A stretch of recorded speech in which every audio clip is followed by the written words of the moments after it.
ओम शांति। प्रकृति के बने हुए सभी पदार्थ परमाणुओं के संगठन अर्थात समूह हैं। यद्यपि हमें इन चक्षुओं से ऐसा प्रतीत नहीं होता। वैज्ञानिक बताते हैं कि ये परमाणु गतिमान हैं, स्थिर नहीं हैं। इस दृष्टिकोण से हर एक मानव देह भी असंख्य परमाणुओं से बनी है और वे परमाणु एक तीव्र गति से प्रकंपित हो रहे हैं।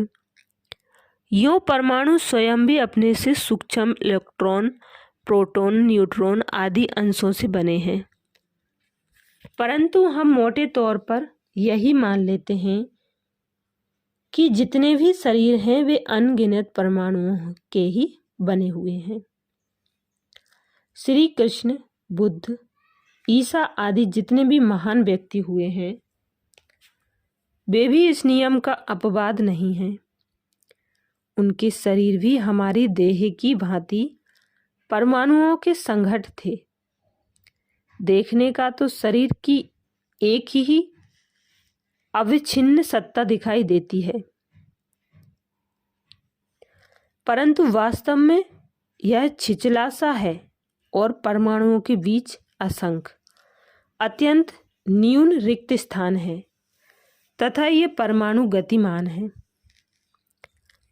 अतः किसी भी दैहिक आकृति पर, चाहे वह किसी देवता की आकृति हो या किसी महान पुरुष की, एकाग्र करना निरर्थक है, क्योंकि उनका शरीर एक है ही नहीं, वह तो असंख्य परमाणुओं का बना हुआ है।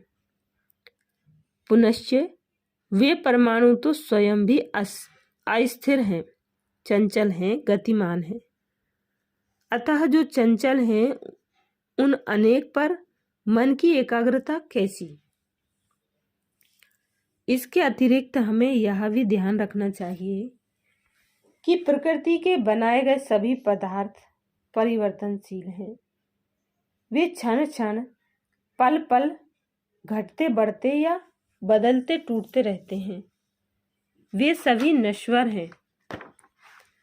अंत में वे इस रूप में न रहकर नष्ट हो जाते हैं और उनके तत्व अपने मूल तत्वों में मिल जाते हैं।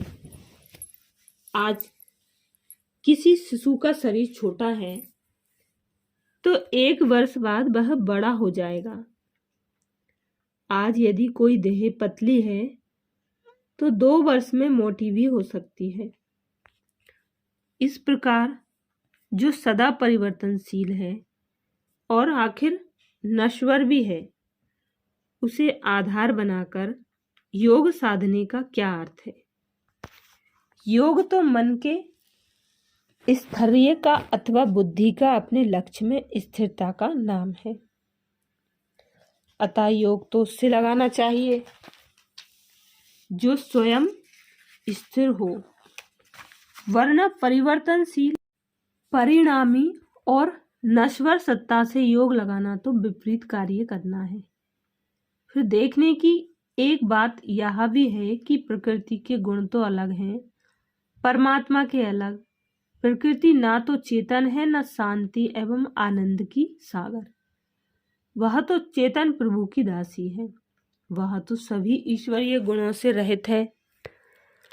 अतः उस पर मन को स्थिर करने से आत्मन में ईश्वरीय गुणों का प्रवेश तो होगा नहीं, बल्कि प्रकृति ही के गुण समावेश करेंगे।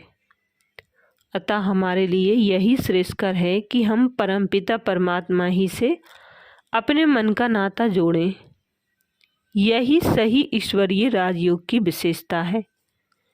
हमें मालूम होना चाहिए कि जिस लोक में अब हम रहते हैं, यह तो परमाणुओं की सृष्टि, प्रकृति का जगत अथवा 5 तत्वों का संसार है।